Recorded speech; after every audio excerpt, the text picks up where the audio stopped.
Bien, buenas tardes a todos y todas. Vamos a dar comienzo a nuestra mesa sobre instituciones arbitrarias nacionales e internacionales, tendencias. Es hora de designar la Corte de Arbitraje. Bueno, nuestro formato va a ser un formato diferente al que he tenido ocasión de ver con anterioridad. Primero porque si tuviera que usar un sistema de votación, la única alternativa que cabría es qué corte es la que se prefiere, y entonces no me parecería adecuado someter aquí a una competencia entre las distintas instituciones. Bueno, simplemente como introducción decir que no tiene ninguna duda que las cortes de arbitraje en arbitraje institucional son un elemento absolutamente crucial.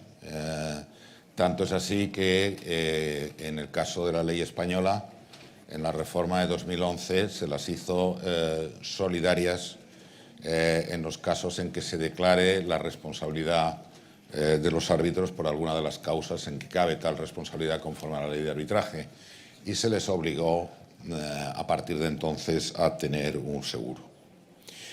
Y en estos momentos estamos viviendo unas situaciones, a mi juicio, preocupantes, y yo me gustaría también que los intervinientes en este panel me dijeran si tengo o no tengo razón.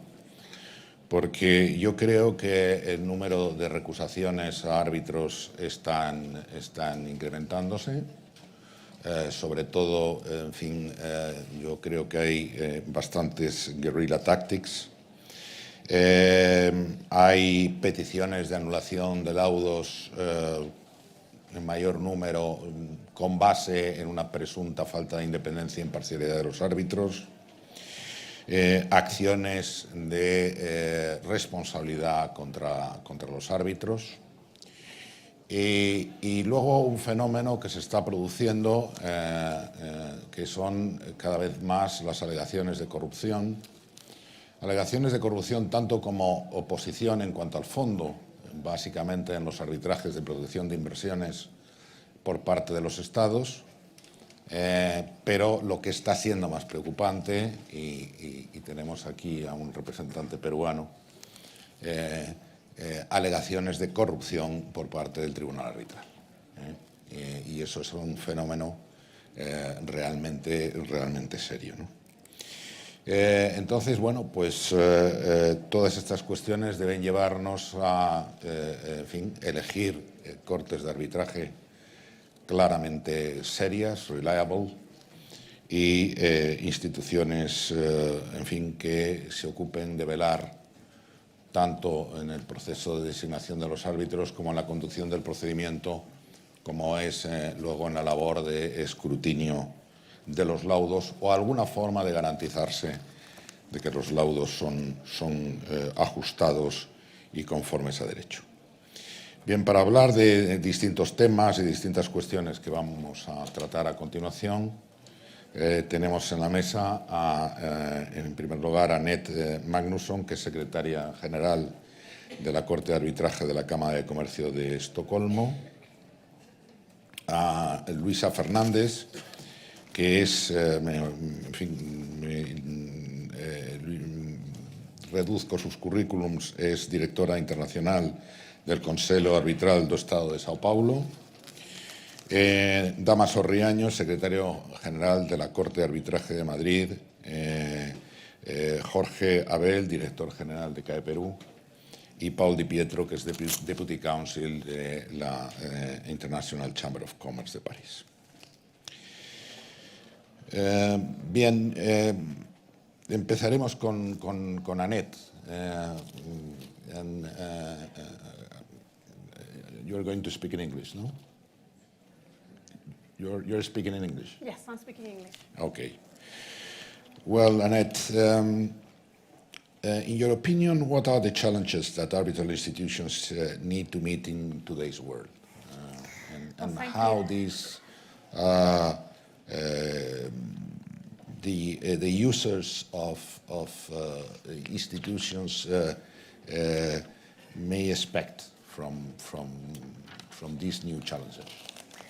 Well, thank you very much, and thank you for the invitation to be here. I am now into the 10th year of this role as the Secretary General in Stockholm, and the person that had this position before me, he had the job for 35 years. And this is a person that I meet quite frequently, so we can sort of compare notes on where the world is standing. And I sometimes think, oh, your life was so easy, back 25 years ago or so. Because I do think there are a number of sort of challenges and complexities that we as institutions face on a daily basis. I'm sure my colleagues up here would agree on that. And in the end, what we see on a daily basis is really a mere reflection on the world around us. So never forget that arbitral institutions is just a tool in the machinery to have international business, or domestic for that matter, to work as efficiently and profitable as possible. And that's why we're here. So that's our main mission. So whatever happens in commercial life in general, that will affect us in the way we go about doing our job. And one of the main issues we see is that the world is becoming, and has been for more than 10 years, it has becoming more and more complex. So you will see complex deals involving several jurisdictions, many different parties involved, and very sort of complex clusters of transactions being tied to one another. Now, of course, if you have a dispute in that context, that will be complex. That will have specific demands on the procedure. And I think that's one of the reasons why we're having this discussion now on the time and cost of arbitration. Because complex business transactions will have complex disputes, and complexity will be costly and take a lot of time to resolve in there. So that's one of the issues. And also these things are happening very fast, so we have a very fast changing environment around us at all levels. And again, that influences the way we do things as well at the institutions, not to say the least about the expectations on us to deliver solutions, to respond to whatever is happening in the world around us, to come up with new tools and do that in a fast manner. And if one institution is smart and comes up with a tool to address a challenge currently in the world, well, the rest of us are, of course, expected to follow suit and be able to offer that as well. I think this is a good thing because that makes harmonizing rules across the globe, but it is a challenge. Another thing that I think is also sort of reflecting or sort of influencing what we do is actually politics. I mean, many of us in this room are aware of the policy implications and the very heated debate on ISDS and sort of what the consequences that this has had and potentially may still have for the view of international arbitration. I think that is something we see that we need to be involved in policy discussions in a manner that was perhaps not the case 20-some years ago, where international arbitration was a fairly uncontroversial issue. But we also see geopolitical developments that actually influences the way we have to do what we do. In Stockholm, as you may be familiar with, we see a large number of East-West related disputes. Now, given the geopolitical developments in East-West relations, that has implications on our cases. It has implications on how we appoint arbitrators. It has implications on if we are able to adopt procedures to deal with sanctions. And sort of have a proactive view with our discussions with authorities to have them understand what international arbitration is. Because it's a very small field of dispute resolution.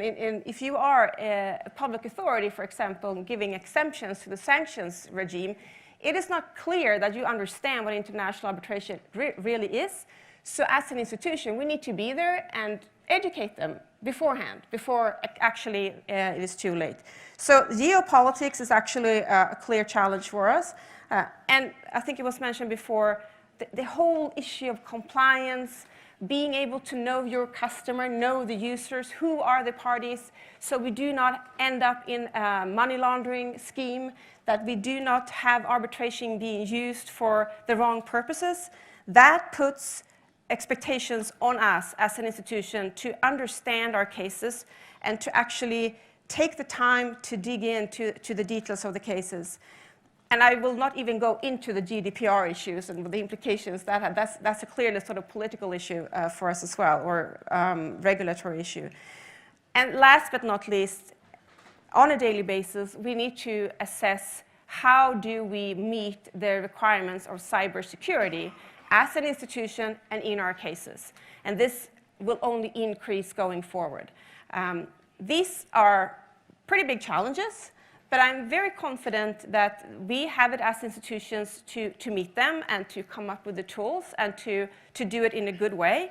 And so certainly there are ways in which we can do this. And I think I will, before I sort of continue, maybe I will just stop there, and if you want to continue with your questions, or I'm happy to continue, whichever way you prefer. Okay, thank you, Annette. Dámaso, ¿tú compartes esa visión o tienes temas que añadir? Yo, por complementar las palabras de Annette, me parece que el reto fundamental al que nos enfrentamos las Cortes es la competencia, competencia que es distinta, tiene dos dimensiones: competencia entre las Cortes, porque en el mundo internacional hay un buen número de instituciones creíbles, fuertes, y es difícil diferenciarse.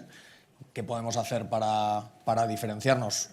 Al margen del coste, que obviamente es un tema central del que ya ha dicho una palabra Annette, y de la capacidad para generar confianza, de la que seguro que hablaremos más ampliamente después, yo quería destacar dos cosas que creo que podemos hacer. Una, concentrarnos en el servicio y entender que nuestro servicio se tiene que parecer lo más posible al de un despacho de abogados, que son nuestros usuarios, o al menos los mediadores entre nuestros usuarios y nosotros. Y tenemos que tener la misma disponibilidad, la misma capacidad de respuesta y la misma calidad en el trabajo que un despacho. Y para esto es muy importante que las secretarías y los despachos estén cerca, que las secretarías conozcan a los despachos y que, en mi opinión, idealmente, un buen número de quienes integramos las secretarías provengamos de despachos. Creo que las secretarías tienen capacidad para atraer a gente estupenda a las Cortes. De hecho, nosotros tenemos una política reciente en esta dirección y queremos tener un programa de contratación de letrados que pasen un par de años o quizás 3 en la Corte después de haber tenido ya una experiencia de despacho y luego vuelvan. De manera que el servicio me parece central, y luego también me parece que hay que estar abiertos a distintas fórmulas para competir bien en el mundo internacional, y de esto en Madrid ahora mismo tenemos una experiencia muy concreta con el esfuerzo por poner en común la actividad internacional de las Cortes más relevantes de Madrid para poder competir mejor en el extranjero, proyecto que sabéis que está muy avanzado y que esperamos concluir pronto. Eso en cuanto a la competencia interna entre instituciones, y en cuanto a la externa, con los juzgados, que son nuestro competidor central en el arbitraje doméstico, creo que aquí, además del servicio y la confianza, obviamente tenemos que ser capaces de trasladar mucho mejor el argumento económico, y tenemos que ser capaces de explicarles a las empresas que, no sé si para todas, pero desde luego para muchas, es mejor resolver eficientemente un caso en un año por árbitros expertos y cobrar que esperar 5 o 6 o 7, a pesar de que la opción de 5, 6 o 7 no implica adelantar el coste de un arbitraje. Pero vamos, tú sabes que existe, cuando tú miras las estadísticas o los análisis que ha hecho Pricewaterhouse o con la Queen Mary o en White & Case, una de las cuestiones que plantean, sobre la que yo siempre me muestro en contra, es que sostienen que el arbitraje es mucho más caro. Claro, tenemos que hacer que el procedimiento judicial. Yo siempre les digo que no se puede mezclar peras con manzanas. O sea, si lo comparas con la primera instancia, sí. Si lo comparas con todo el procedimiento hasta el final, obviamente no. Es así. Exacto. A esto es a lo que me refiero. Tenemos que trasladar ese mensaje convincentemente para desmontar ese mito o ese aparente saber popular de que somos más caros. Y Luisa, ¿tú qué añadirías en relación con cuáles son las claves del éxito para las instituciones arbitrales? Antes que nada, me gustaría saludar a mis compañeros, decir que es un honor compartir este panel con tan ilustres compañeros.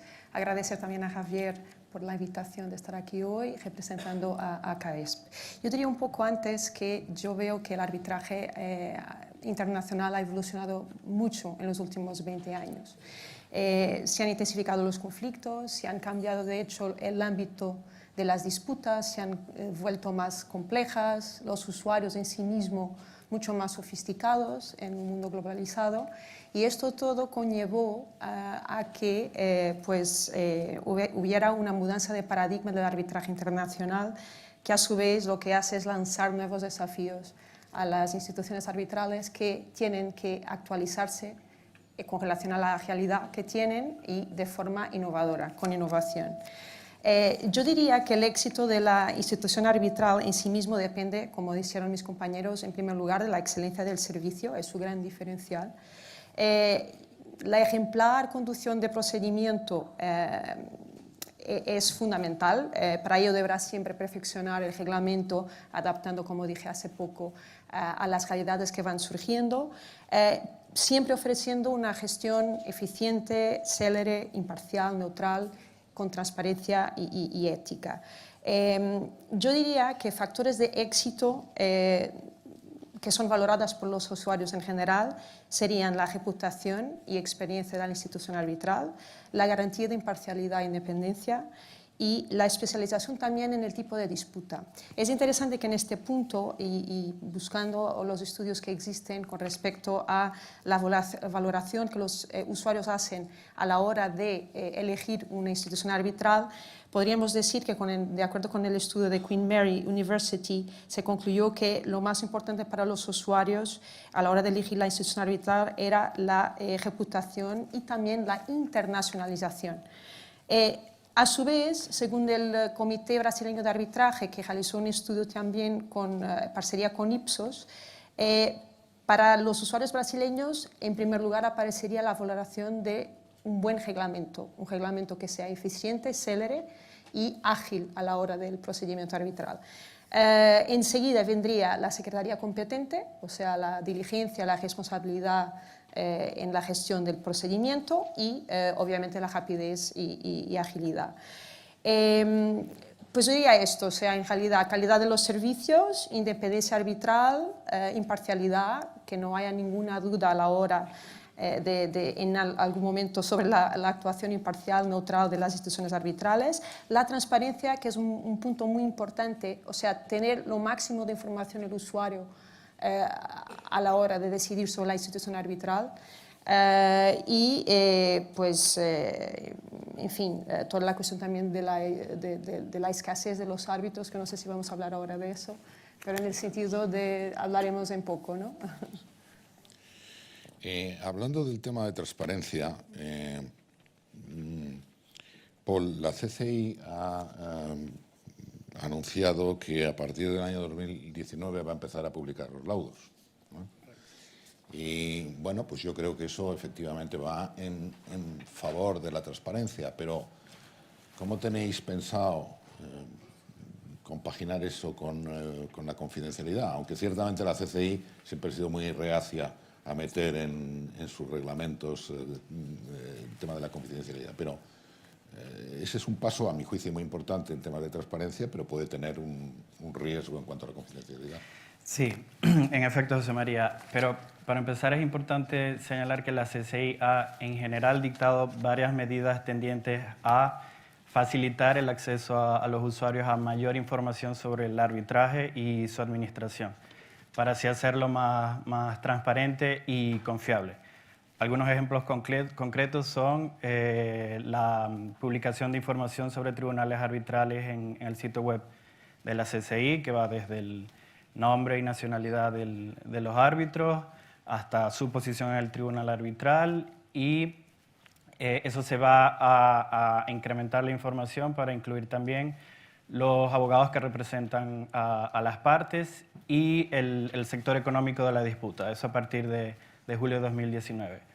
Otro ejemplo, y esto vino con el reglamento del 2017, en parte la modificación al artículo 11.4, y también fue incorporado en la nota que ahora la Corte puede comunicar a las partes las razones de algunas de sus decisiones bajo el reglamento, por ejemplo, en temas de recusación, de consolidación de casos, decisiones sobre objeciones jurisdiccionales, y en efecto hasta el día de hoy la Corte lo ha hecho en aproximadamente 22 casos.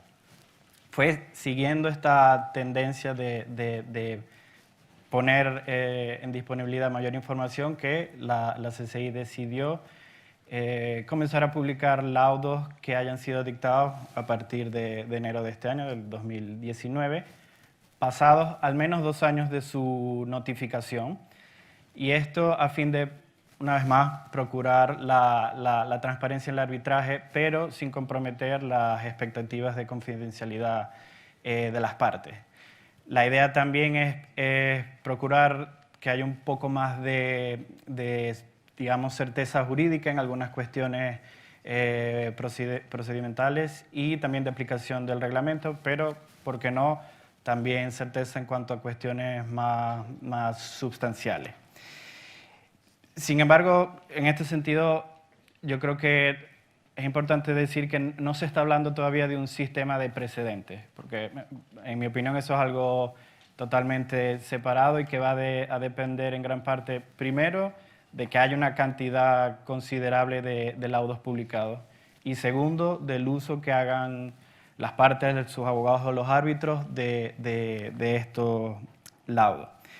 Y concretamente con relación al tema de la confidencialidad, primero que todo, como tú lo mencionaste, José María, por lo menos en el reglamento de arbitraje de la CCI no hay una regla o una provisión expresa sobre confidencialidad. Segundo, las partes siempre pueden objetar o oponerse a la publicación de los laudos, bien sea de forma expresa o al incluir una cláusula de confidencialidad en sus arbitrajes, en cuyo caso obviamente se va a requerir el acuerdo expreso de todas las partes involucradas para que ese laudo se pueda publicar. Si una parte, en el primer caso, si una parte objeta, o en el segundo caso, si una parte las partes no manifiestan su acuerdo, el laudo simplemente no se publicará. También se tiene establecido que se darán varios avisos a las partes antes de llegar ya a la publicación del laudo como tal, y las partes también podrán elegir alguna de las modalidades de publicación que la CCI va a ofrecer, que va desde la utilización de seudónimos hasta la anonimización o redaction de partes o de la totalidad del laudo. Igual para aquellos que puedan estar preocupados por esto, este proyecto de la CCI todavía está en fase de concepción y su aplicación, su implementación todavía está siendo estudiada, al igual que cosas como en qué plataforma se publicarían los laudos, cómo se clasificarían, si el acceso a esta plataforma sería gratuito o no, si se puede retirar un laudo una vez que haya sido publicado.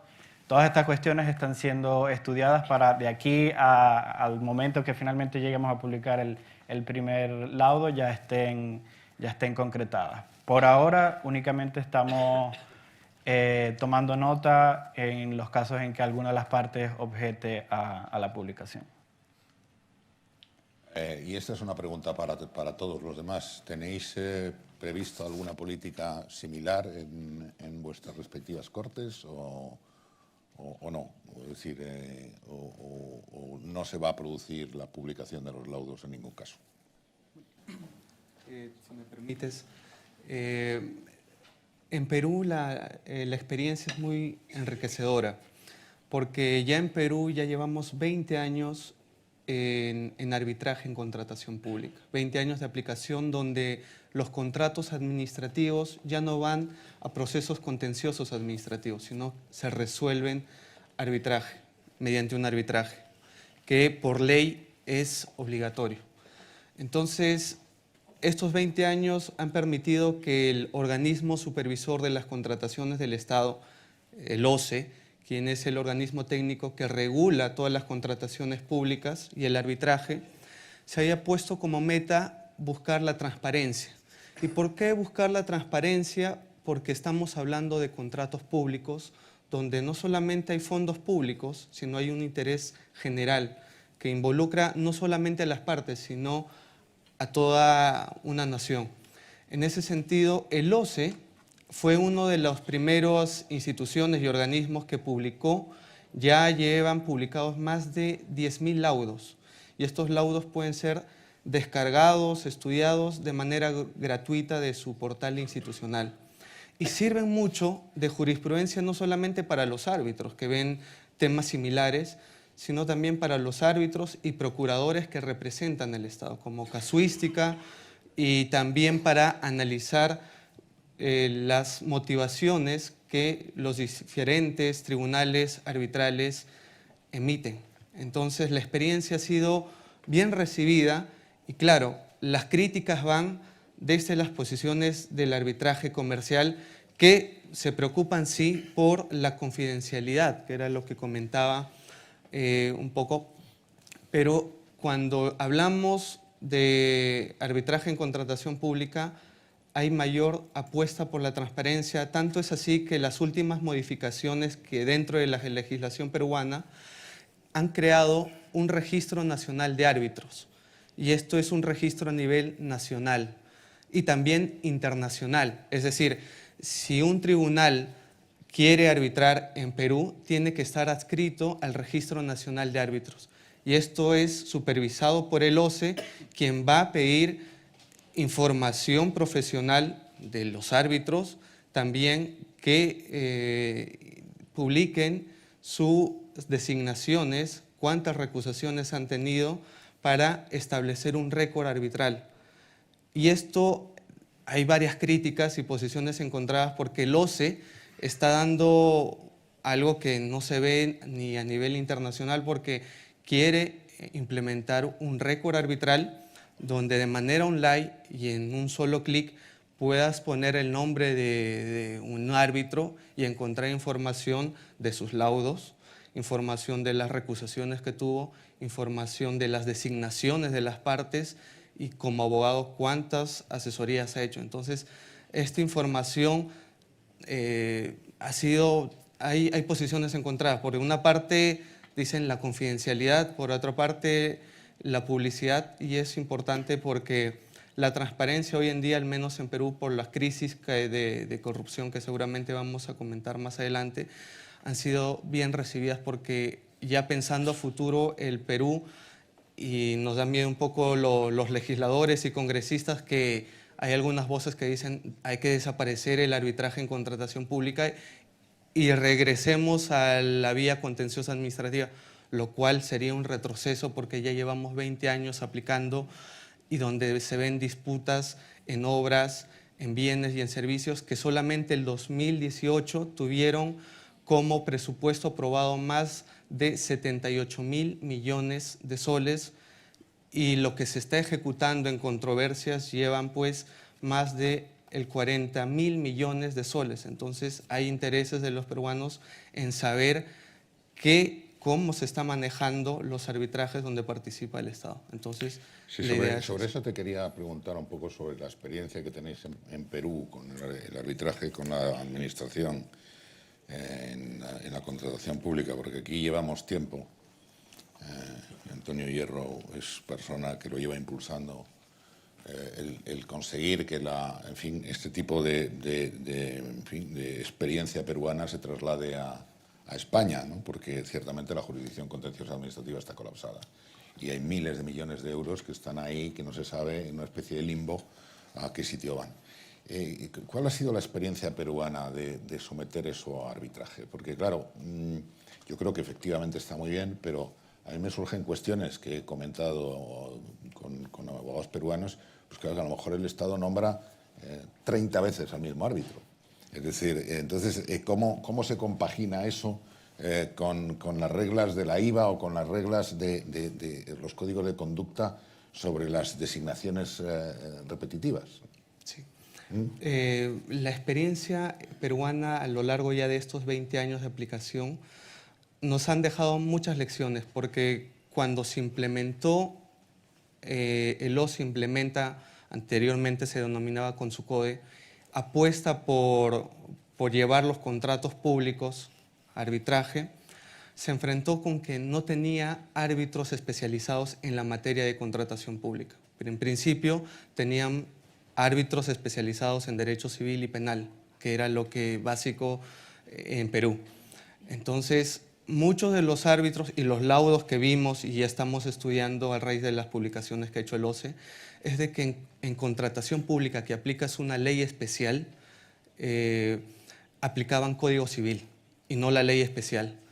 Entonces, cuando uno revisaba en vía judicial mediante una anulación del laudo, efectivamente se encontraba con tropiezos de árbitros que tenían poca experiencia en la materia. Ya a lo largo del tiempo, y los propios árbitros que han ido en esa transición se han especializado en estas 3 especialidades, porque lo que te exige la ley hoy en día es, si quieres arbitrar en temas de contratación pública, tienes que tener 3 especialidades como árbitro. Especialidad en Derecho Administrativo, especialidad en Contratación Pública y especialidad en Arbitraje, lo cual ha ido poniendo una valla para que los árbitros se preocupen en especializarse y en capacitarse más. Ahora, también nuestra realidad y nuestro contexto en Perú es de que los jueces, hubo una estadística el año pasado del Poder Judicial que revelaban que la carga procesal en el Poder Judicial superaban los más de 3 millones de casos. Un juez podía ver 5.000 casos en su despacho, lo cual pues efectivamente en un arbitraje pasa de que los árbitros no llevan ese volumen y hay mayor diligencia. Con la pregunta, y aterrizando yo un poco la pregunta es, yo he visto, por experiencia propia como abogado, que un procurador público quien representa al Estado designa como árbitro de parte 15 veces al mismo árbitro. Y lo he visto y mi pregunta como abogado de la otra parte es que en Perú no hay árbitros que tengan el mismo perfil, y la respuesta es que sí hay árbitros. Entonces, este tema de no revelar y este tema de que no se maneja la información que ya se está proponiendo como cambio, ponen estas designaciones repetitivas. Entonces, ¿cuál es la solución? Y ya la solución ya la planteó inclusive la antigua ley de contratación pública. La antigua ley de contratación pública del Perú señalaba un récord arbitral que permitía efectivamente ver, y no solamente lo podían ver las partes, sino cualquier persona que entraba al portal institucional del OCE, cuántas designaciones había. Entonces, esto con la nueva ley se derogó y en mi opinión ha sido un retroceso, porque si no conocemos la información como partes, ¿cómo podríamos, digamos, denunciar o recusar estas malas prácticas que, como bien dices, contravienen no solamente las reglas de la IVA, sino también reglas de Pragas, y no son buenas prácticas en el arbitraje designar y tener un árbitro favorito? Porque si bien es cierto, en Perú hay mucho arbitraje, yo conozco árbitros que tienen en su experiencia como árbitros que llevan más de 1000 casos.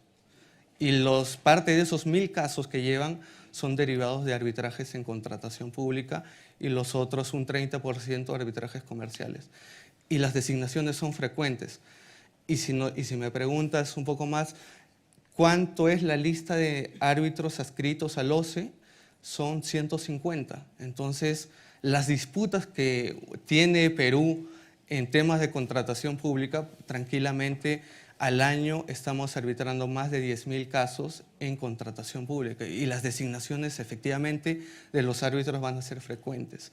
Pero si bien es cierto, ya se está implementando nuevas nóminas de árbitros especializados y que cumplan los nuevos estándares. Sí. Sobre el tema peruano, y le estaba comentando a Jorge en el receso, que en efecto en la CCI también cuenta con un gran número de casos peruanos que son básicamente casos domésticos, y que una de las particularidades es el tema de las designaciones repetitivas por mismas partes o mismos abogados, al punto que al momento de la Corte decidir sobre objeciones a la confirmación de un árbitro peruano en un caso netamente peruano, hasta cierto punto la Corte prácticamente tuvo que, por decirlo así, flexibilizar el estándar o adaptarlo a la situación peruana primero eso, por la cantidad reducida de árbitros en comparación con la cantidad de arbitraje que hay en Perú. Y esto para poder, en el caso de la CCI, constituir el tribunal, porque hubo casos en que habían hasta 3 objeciones a la confirmación de 3 árbitros distintos, y si no iba a llegar un momento en que prácticamente nunca íbamos a poder constituir el tribunal. Obviamente lo que se criticaba a las partes peruanas era, bueno, el caso parece doméstico, pero podrías designar a un extranjero y así evitar ese problema. Pero es verdad que es una particularidad de Perú. Sí. ¿Podría hablar aún de la transparencia? Por supuesto. Sobre Brasil, porque me parece interesante. Yo creo que con relación a la transparencia hay que dividir ahora mismo, está en el orden del día como preocupación en Brasil, desde dos puntos de vista. Con relación al arbitraje, lo que es comercial, sí que está en orden del día que haya un esfuerzo conjunto de las instituciones para trabajar el tema de garantir la predictibilidad de la decisión, divulgar las sentencias pero preservando la identidad de las partes, es decir, varias son las instituciones que están trabajando en cómo hacerlo y en breve lo harán. Es efectivamente importante una jurisprudencia arbitral que no es vinculante pero es orientativa y que ayudaría obviamente a abordar varios temas. Este es un punto, o sea, desde el punto de vista de arbitraje comercial sí que se está discutiendo en hacerlo. Desde el punto de vista de arbitraje de derecho público, y ahora pegando en lo que dice José, en Brasil, desde la reforma de la ley de arbitraje desde 2015, finalmente se previó expresamente en la ley la facultad y el poder de la administración pública a hacer uso del arbitraje. No que no hubiera antes, existía, estaba de hecho muy fragmentada por varias legislaciones. De hecho, CAESP desde 2002 ya cuidaba de algunos temas públicos y el tema era cómo cuidar de la publicidad en esos casos, ¿no? Entonces, por ejemplo, en el caso de CAESP es interesante porque tenemos un reglamento pensado para el arbitraje comercial y tenemos ya 21 años de existencia. Y desde 2015, lo que decía hace poco, el esfuerzo que las instituciones arbitrales tienen que hacer para adaptarse con innovación, hemos hecho también un reglamento adaptado para ayudar la eficiencia a los órganos públicos que cuando acuden al arbitraje en este momento aún no saben muy bien cómo hacerlo. El tema es interesante. En nuestro reglamento para arbitraje comercial tenemos, claro, la cláusula de confidencialidad y, a su vez, en el reglamento de arbitraje público tenemos la cláusula de publicidad, que de hecho ya hacíamos de forma innovadora desde 2002 a través del Diario de la Unión, aun cuando no se hablaba de la publicidad en Brasil. Es decir, son retos nuevos justo en virtud de la última reforma legislativa de Brasil. He hecho ahora, hablando del tema de la escasez de árbitros o repeticiones, lo que parece ahora también en el orden del día de Brasil es, pues, con relación a la diversidad de los árbitros, cómo hacer, contar con la presencia de árbitros jóvenes o, en alternativa también, acudir a los árbitros extranjeros, que van a evitar conflictos de interés, que van a evitar cualquier problema de parcialidad y que además pueden añadir una amplitud de conocimiento en razón de su experiencia internacional en varias materias. Porque es verdad que los números de los arbitrajes aumentan, pero no aumentan el número de árbitros para cuidar a los procedimientos. Es decir, en fin, hablando del tema de escasez y repetición, nosotros en CAESP también hemos solo para terminar, hemos justo añadido 19, el año pasado iniciamos nuestra internacionalización en CAESP y a cuenta de ello, justo por estos temas de conflicto de interés y de algunas situaciones, hemos integrado en nuestra lista de árbitros 19 árbitros internacionales de varias nacionalidades, justo es un nuevo reto ahora que tenemos delante y era eso. Bien, pero la experiencia, o sea, la diferencia entre Brasil y Perú es que en Perú es obligatorio, en Brasil es voluntario, ¿no? Entonces, ¿se está sometiendo la Administración a arbitrajes institucionales o no? No, ahora es obligatorio. Ah, también es obligatorio. Desde 2015 te había cambió entendido, a que finalmente tiene que ir te había por vía entendido mal. O sea, que de tenéis el arbitraje mismo modelo público, que el peruano. Pero desde 2015 solo. Muy bien, muy bien. Vamos a ver, aquí se ha suscitado antes el tema de la designación de los árbitros y la forma de designación de los árbitros. Se debía seguir, todos debían ser designados por la institución o debían ser designados por las partes. Yo no tenía aparato para votar, no sabía cómo se votaba, pero vamos, yo creo que el derecho de cada parte a elegir su árbitro es algo absolutamente inalienable e indiscutible. En fin, por mucho que diga el señor Paulson. Pero, Annette, ¿cómo las Cortes deberían elegir los árbitros? ¿Cómo lo hace en concreto la Corte de Estocolmo? So I think this is probably the most important decisions we take as an institution. It's the appointment of the arbitrators, and I think sort of the previous panel illustrated that. That's sort of what you expect from an institution to do that. In most of our cases, we appoint the chair or the sole arbitrator, so we typically be an experienced person that has previous experience sitting as an arbitrator and quite substantial experience.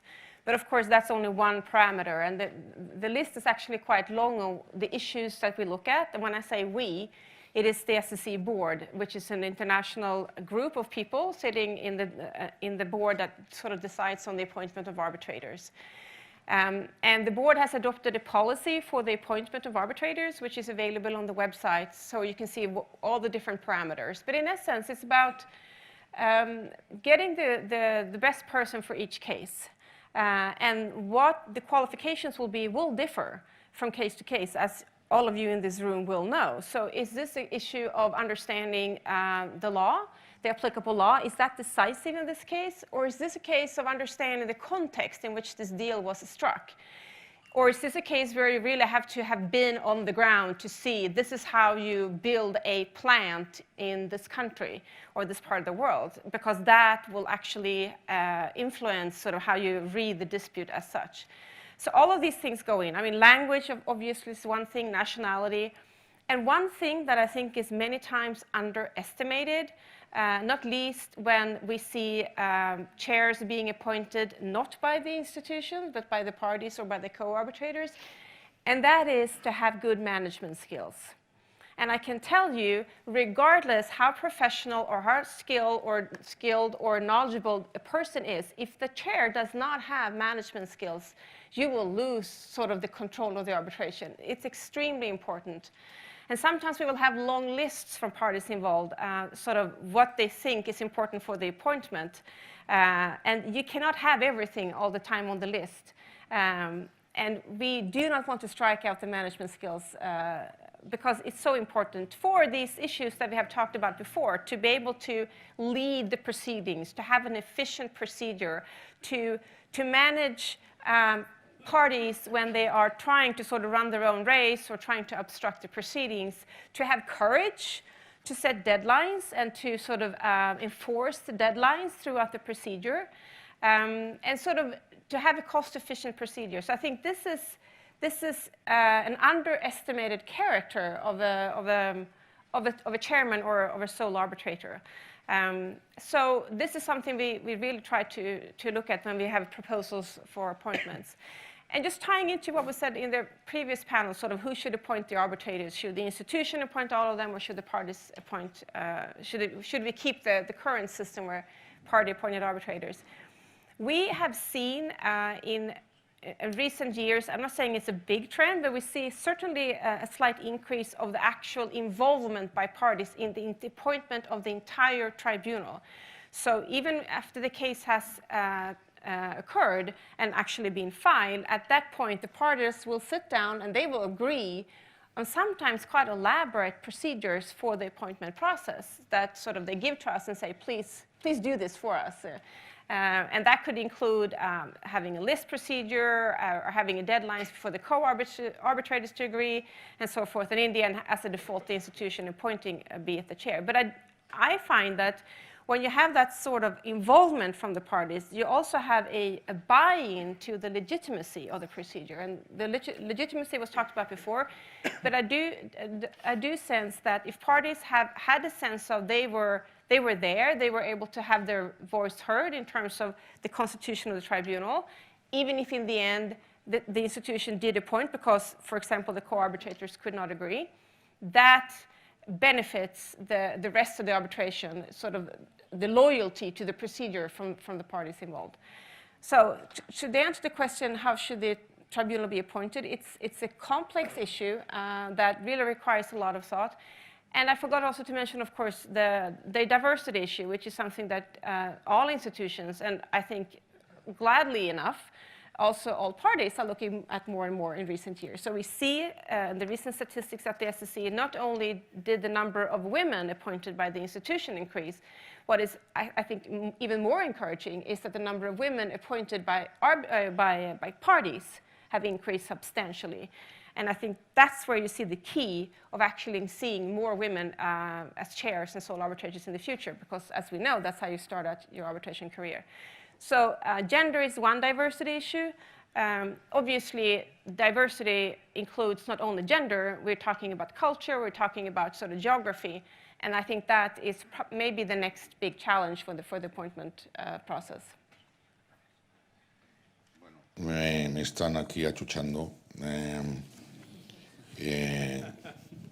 Quería poco, Damaso, el tema del género. Yo creo que que ha sacado Annette es importante. Por supuesto, las partes pueden designar más mujeres y deberían designar a más mujeres, pero ¿qué pueden hacer las instituciones para ayudar en eso? Pues sobre esto yo lo que puedo compartir es lo que hemos hecho en la Corte de Madrid. Hace un año decidimos tomarnos la cuestión de la diversidad muy en serio, más en serio todavía de lo que ya estaba presente en la actividad de la Corte. Diversidad en sentido amplio, no solo de equilibrio de mujeres y hombres, sino diversidad de edad, diversidad de origen. Y el resultado después de un año yo creo que es bastante tangible. En este año el 42% de los árbitros designados por la Corte han sido mujeres. El 42% de los árbitros designados por la Corte han sido menores de 40 años. Y el 21% de los árbitros designados por la Corte no eran españoles, en un porcentaje que más o menos refleja nuestra actividad internacional. Tenemos el reto de la diversidad regional dentro de España, para la cual se ha incorporado a nuestra comisión de designación un abogado y árbitro valenciano, Manuel de Lorenzo, que creo que está entre nosotros hoy, lo que pasa es que desde aquí se ve poco. Y esto es en lo que queremos poner el foco a partir del año que viene. Entonces, esta experiencia, que para nosotros ha sido muy enriquecedora y con resultados muy buenos, yo creo que sí que nos ha permitido extraer algunas conclusiones sobre qué hay que hacer si uno quiere poner en práctica una política de diversidad de esta naturaleza. Y lo primero es que uno tiene que querer de verdad. O sea, uno tiene que creerse que hace esto no por justicia, sino por eficiencia, porque está dando mal servicio a sus usuarios si les niega la posibilidad de que un montón de gente talentosa sea árbitro y se queda en los nombres habituales y en los géneros habituales y en los orígenes habituales de esas personas. Aparte de querer, hay que asumir que esto lleva trabajo para la institución, porque lo fácil es seguir haciendo lo que has hecho siempre, tirar de los nombres que conoce todo el mundo, y en cambio apostar por gente nueva lleva más tiempo. Primero tienes que buscarla y luego es probable que tengas que atender a más preguntas de un árbitro que tiene una primera experiencia que de alguien que ya que ha tenido 50. Tercera cosa muy importante, la diversidad empieza por la propia institución. Nosotros no creo que hubiéramos tenido estos números si no es porque nuestra comisión de designación en sí misma es muy diversa.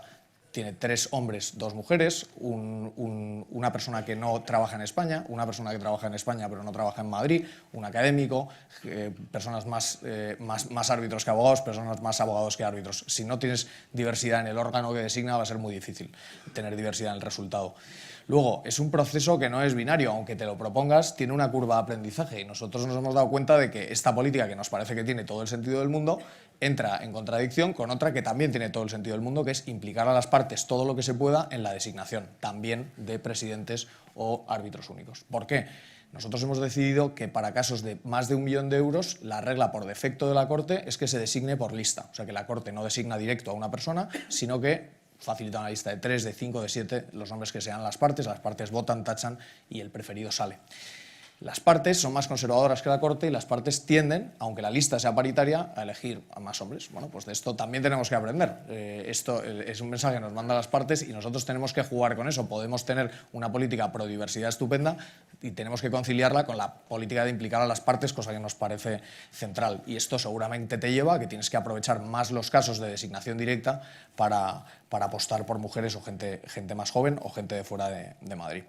Y lo último, que creo que es muy importante, es que con esto es mala idea ser talibán. aunque uno se lo crea mucho, no se trata de ir muy rápido en diversidad, en mi opinión, sino de mantener el rumbo y de que todos sean avances. Ir muy rápido significa probablemente tropiezos, significa que antagonizas a gente que estaría de acuerdo contigo si lo hubieras hecho de otra forma, y no me parece para nada que sea la prioridad. Lo importante es la dirección, y hay que ser consciente de que hay ciertas limitaciones, y es que esto que es un cambio cultural muy amplio, que trasciende al arbitraje, va a llevar tiempo, y nosotros tenemos dos obstáculos para empujar más la paridad, que son muy claros. Uno, a partir de 55 años hay a partir de 55 años de edad hay menos mujeres. Esto significa que en un tipo de caso va a ser más difícil designar a mujeres. Y luego otra cosa de la que también nos damos cuenta, que es que hay menos mujeres en despachos boutique o despachos pequeños o que ejerzan por su cuenta. Y esto significa que en los casos donde el conflicto de interés es infernal, es también más probable que se acabe designando a un hombre, porque los hombres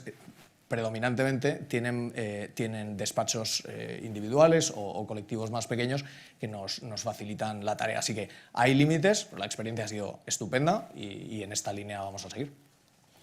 Muy bien, pues me hubiera gustado preguntarles a los demás su experiencia en este sentido, pero como ya me han dicho que tenemos que ir terminando, se quedan muchos temas en el tintero sobre la labor de las instituciones arbitrales. Y yo hablo pues un turno de preguntas si alguien tiene alguna pregunta. Sí, adelante, Juan Ramón.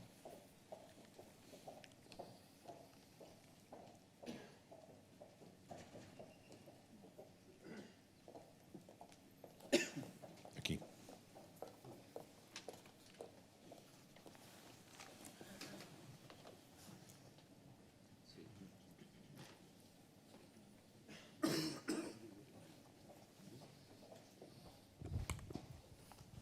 Vamos a ver, es muy concreto, es una observación y es una pregunta. En algún modo, evidentemente dejando fuera, como se exponía en el caso de Perú, en el de Brasil, que bueno, creo que no tiene razón de ser, puesto que claro, al ser arbitrajes con la intervención de la administración, es obligada la transparencia, es decir, no es un problema de disponibilidad, es que obligadamente tienen que dar cuentas de ese proceso y el resultado y el mismo. Vuelvo al derecho privado, al civil, al mercantil. En los procedimientos ordinarios se somete a arbitraje, CCI, etcétera, etcétera.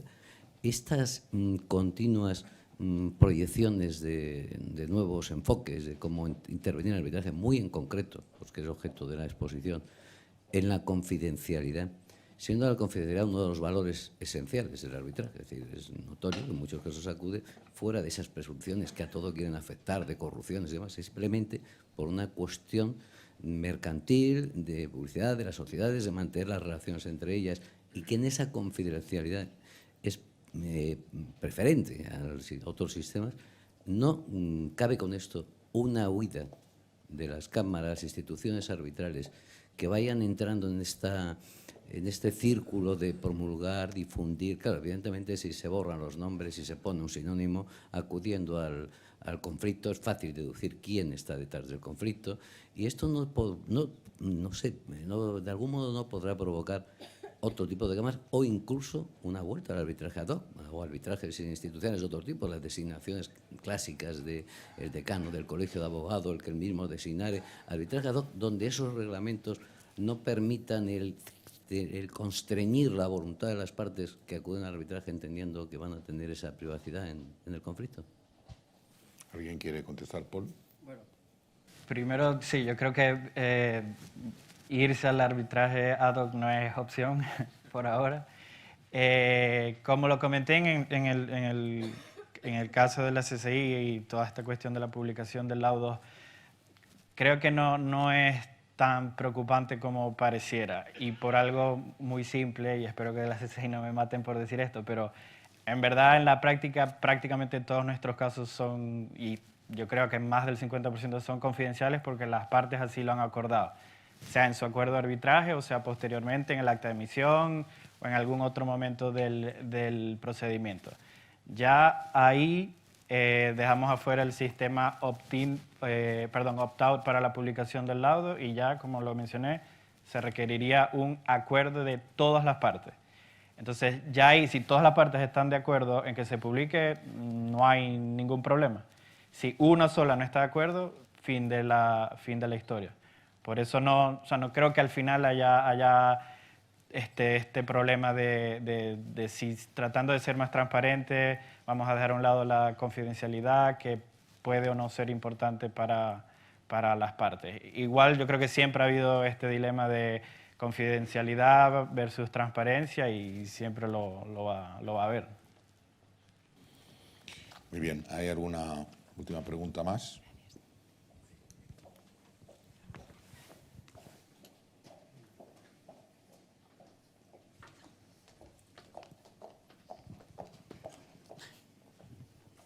Hola, buenas tardes. Muy brevemente, mi nombre es Paz Vizcaíno y mi especialidad es el tema de derecho de medio ambiente. Quería preguntar si existen precedentes o el arbitraje es una herramienta que se utiliza en los conflictos ambientales. Bueno, si me permiten. En Perú lo que se está viendo es que los temas medioambientales todavía los maneja OEFA, que es el organismo supervisor de los conflictos medioambientales, pero estos son sometidos todavía al fuero judicial. Lo que hemos visto es de que el mercado está exigiendo mayor especialización, es decir, en Perú no solamente tenemos arbitraje comercial, arbitraje en contratación pública, sino también ya se está implementando el arbitraje de consumo, que lo regula Indecopi, el arbitraje deportivo, el arbitraje de inversión. Y bueno, no nos va a sorprender mucho de que en algunos años OEFA decida someter, como varias instituciones, ministerios, organismos del Estado, apuesten por el arbitraje. Pero actualmente en Perú la experiencia todavía dentro de OEFA es el fuero judicial. Muy bien, pues... Just add a few words of an initiative that we did in Stockholm last year. It sort of ties into environmental issues, and I will not go through all the details here, but we can talk after.